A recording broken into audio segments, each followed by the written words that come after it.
ہم نے کتنی بار آنکھوں سے دیکھا جوان العمر بیٹا چارپائی کے اوپر لیٹا ہوا ہوتا ہے، ماں آگے بڑھتی ہے، بیٹے تجھے کیا ہوا، مجھے بتاؤ تو صحیح۔ بیٹا خاموش ہوتا ہے، ماں رو کر کہتی ہے، بیٹے تم تو میری ہر بات پہ لبیک کہا کرتے تھے، تم میرے اتنے فرما بردار بیٹے تھے، کیا ہوا؟ بیٹا اپنی اماں سے نہیں روٹھا کرتے، نہیں خفا ہوتے، بتاؤ تمہیں کیا ہوا۔ بچہ خاموش ہوتا ہے، بالآخر بیوی آگے بڑھتی ہے، میرے سرتاج، میرے ہمراز، مجھے تو بتائیے کیا ہوا، اگر آپ میری کسی بات پہ خفا ہیں میں آپ سے سوری کر لیتی ہوں، معافی مانگ لیتی ہوں، مجھے بتائیں کیا ہوا۔ نوجوان خاموش ہوتا ہے، بہن آگے بڑھتی ہے، میرے ویر مجھے بتائیں تو صحیح کیا ہوا۔ خاموش ہوتا ہے، بہن کہتی ہے کہ مجھے بتائیں، میں ابھی ڈاکٹر کو بلواتی ہوں، مگر جوان کوئی جواب نہیں دیتا۔ بیٹی آگے بڑھتی ہے، ابو مجھے بتائیں تو صحیح کیا ہوا، ابو میں آپ کی بیٹی ہوں، میں آپ کی خدمت کے لیے 24 گھنٹے حاضر ہوں، کچھ کھانا ہے یا پینا ہے مجھے بتائیے، کوئی کام ہے مجھے بتا دیجئے، ابو مجھے بتائیں تو صحیح کیا ہوا۔ باپ خاموش ہوتا ہے، بیٹی روتی رہ جاتی ہے، ماں پھر آگے بڑھتی ہے، بیٹے میں نے کال کر دی ہے، ابھی ڈاکٹر کو بلواؤں گی، تمہارا علاج کرواؤں گی۔ بیٹا خاموش ہوتا ہے، اسی خاموشی کی حالت میں ماں دیکھتی ہے، آنکھیں کھلی رہ گئیں، روح نکل گئی، وہ اپنے کانپتے ہاتھوں کے ساتھ جوان بیٹے کی آنکھوں کو انگوٹھے رکھ دیتی ہے۔ اس ماں نے کبھی سوچا بھی نہ تھا میں بڑھاپے میں جوان بیٹے کی آنکھیں بند کروں گی۔ جب بچے کی روح نکل جاتی ہے، سب رو رہے ہوتے ہیں، کہنا شروع کر دیتے ہیں، میت کو فلاں کپڑے میں رکھ دو، تھوڑی دیر پہلے یہ کسی کا باپ تھا، یہ نوجوان کسی کا بیٹا تھا، کسی کا بھائی تھا، کسی کا خامن تھا، اب کیا ہوا؟ سب نے اس کو میت میت کہنا شروع کر دیا۔ تو جواب ملے گا، اصلی انسان تو چلا گیا، یہ اس کا جسم باقی ہے، اس کو بھی ہم اس کے اصلی گھر پہنچائیں گے۔ چنانچہ اس کو نہلا دیا جاتا ہے، کفنا دیا جاتا ہے اور جنازے کا اعلان کر دیا جاتا ہے۔ اس کو لینے کے لیے کئی رشتہ دار کمرے کے اندر آ جاتے ہیں، بھئی تم کیوں آئے ہو؟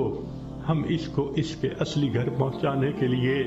بھئی یہ گھر بھی تو اسی کا تھا، اسی نے پلاٹ خریدا، اسی نے نقشے بنوائے، اسی نے کمرہ بنوایا، اسی نے یہ مکان بنوایا، ماربل لگوایا، کہاں کہاں سے فرنیچر ڈھونڈا، کہاں کہاں سے بجلی کی فٹنگ خرید کے لایا، ابھی تو دیواریں بھی میلی نہیں ہوئی، تم اس کو لینے آ گئے ہو۔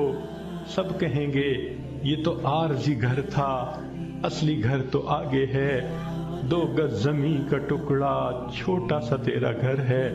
سب اس کو کندھوں پہ اٹھا لیتے ہیں، رشتہ دار جمع ہیں، سب قبرستان تک پہنچ جاتے ہیں، جنازہ پڑھتے ہیں، پھر قبر میں اتارنے کا وقت آتا ہے۔ شریعت کا یہ حکم ہے کہ جو قریب ترین رشتہ دار ہو وہ قبر میں اتارے۔ ہم نے اپنی آنکھوں سے یہ منظر دیکھے، جوان بیٹے کو باپ قبر میں اتار رہا ہوتا ہے، بھائی کو بھائی قبر میں اتار رہا ہوتا ہے۔ اللہ کی شان، یہ تو شریعت کی مہربانی ہے، اس نے عورتوں کو منع کر دیا کہ تم جنازے میں اور قبرستان میں مت جاؤ۔ اگر کبھی عورتوں کو بھی حکم ہوتا کہ تم جاؤ اور اپنے بیٹے کو دفن کر کے آؤ، مجھے تو لگتا ہے کتنی مائیں ہوتی جو جوان بیٹے کے ساتھ خود بھی دفن ہونا پسند کرتی۔ کیسی عجیب اللہ تعالیٰ نے مردوں کو ہمت دی ہوتی ہے، جوان بیٹے کو جس کے جسم پہ کبھی میلا کپڑا بھی باپ برداشت نہیں کرتا تھا، آج اس کو زمین پہ لٹا دیتا ہے، اپنے ہاتھوں سے مٹی ڈال دیتا ہے، بھائی مٹی ڈالتے ہیں، دوست مٹی ڈالتے ہیں، منو مٹی کے نیچے اس کو دبا کے اللہ کے حوالے کر کے آ جاتے ہیں۔ جب اللہ کے حوالے ہونا ہی ہے، اے انسان تو اپنے آپ کو آج اللہ کے حوالے کر دے۔ اللہ میں اپنے آپ کو آپ کے حوالے کرتی ہوں، جو آپ کا حکم ہوگا میں اس پہ چلوں گی، جو گناہ ہوگا میں اس سے بچوں گی۔ آج حوالے کریں گے تو اس کا فائدہ ہوگا۔ چنانچہ انسان کو بالآخر اللہ کے حضور جانا ہی ہے۔ حضرت علی عنہ فرمایا کرتے تھے، موت کی تکلیف کینچیوں سے کتر دینے سے زیادہ سخت ہوتی ہے، موت کی تکلیف دیگ میں بھون دینے سے زیادہ سخت ہوتی ہے۔ اگر موت کی تکلیف کا اندازہ لگانا ہو تو آپ عورتوں کو تو بہت آسانی سے لگ سکتا ہے۔ کئی مرتبہ آگ پہ کھانا بناتے ہوئے آپ کی انگلی جلی ہوگی، کتنے دن اس کی تکلیف رہتی ہے۔ کیوں کہ جہاں سے انگلی جلی وہاں کے گوشت سے روح سمٹ کر باقی جسم کے اندر آ گئی۔ اگر اتنی تھوڑی سی جگہ سے روح سمٹ گئی، اتنی تکلیف ہے۔ جب پورے جسم سے روح سمیٹ لی جائے گی اس وقت تکلیف کیا ہوگی، ذرا اس کو یاد کر لیجئے۔ آج وقت ہے ہم اس کی تیاری کر لیں، پھر موت کے وقت تکلیف ایسی نہیں ہوگی۔ چنانچہ حدیث پاک میں آتا ہے، جب مومن کی موت کا وقت آتا ہے اللہ تعالیٰ ملک الموت کو بھیجتے ہیں، جنت کے فرشتوں کو بھی بھیجتے ہیں، وہ جنت کی خوشبوؤں کے رومال بھی لے کے آتے ہیں اور اس بندے کے سینے پہ خوشبوؤں والا رومال رکھ دیتے ہیں۔ اس بندے کو جنت کی خوشبو آتی ہے، اس کا دماغ معطر ہو جاتا ہے اور اس کی روح کو ایسے قبض کرتے ہیں جیسے مکھن میں سے بال نکال لیتے ہیں۔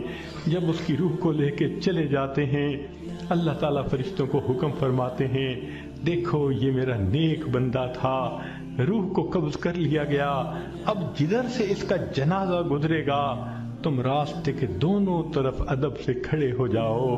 سبحان اللہ، مومن کی کیا شان ہے، جہاں جہاں سے جنازہ گزرتا ہے فرشتے راستے کے دونوں طرف ادب سے کھڑے ہوتے ہیں۔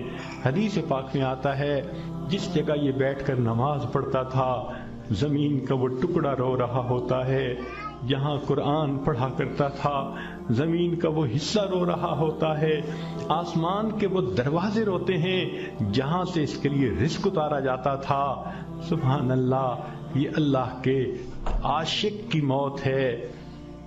اس لیے کہا گیا کہ عاشق کا جنازہ ہے، ذرا دھوم سے نکلے، محبوب کی گلیوں سے ذرا گھوم کے نکلے۔ یہ عاشق کا جنازہ جا رہا ہے۔ پھر اس کو جب دفن کیا جاتا ہے حدیث پاک میں آتا ہے اللہ تعالیٰ فرشتوں کو فرماتے ہیں، یہ میرا بندہ دنیا سے تھکا ماندہ آیا ہے، جاؤ اور اس کو جا کر کہہ دو نم کنومت العروس، دلہن کی نیند سو جا۔ فرشتہ آ کے خوشخبری دے دیتا ہے تم دلہن کی نیند سو جاؤ۔ یہاں محدثین نے نکتہ لکھا، یہ کیوں نہ کہا میٹھی نیند سو جاؤ، آرام کی نیند سو جاؤ، گہری نیند سو جاؤ، یہ کیوں کہا کہ دلہن کی نیند سو جاؤ؟ تو اس کا جواب انہوں نے یہ دیا کہ دلہن جب پہلی رات اپنے کمرے میں جا کر سوتی ہے اس کو وہی جگاتا ہے جو اس کا خاوند اس کا محبوب ہوتا ہے۔ یہ مومن آج قبر میں دلہن کی نیند سو رہا ہے، کل قیامت کا دن جب ہوگا اس کو وہی جگائے گا جو اس کا محبوب حقیقی ہوگا۔ چنانچہ مومن قبر سے اٹھے گا، آواز آئے گی یا ایتھا النفس المطمئنہ ارجعی الی ربک راضیۃ مرضیہ فادخلی فی عبادی وادخلی جنتی۔ مومن کی آنکھ کھلے گی، اللہ تعالیٰ مسکرا کر اس کا استقبال کریں گے۔ یہ کیسا خوش نصیب انسان ہے کہ جس نے اچھی زندگی گزاری، آج یہ دنیا سے آخرت کی طرف کامیاب ہو کر چلا گیا۔ اللہ تعالیٰ ہمیں بھی ایسی کامیابی والی زندگی گزارنے کی توفیق عطا فرمائے۔ وآخر دعوانا ان الحمد للہ رب العالمین۔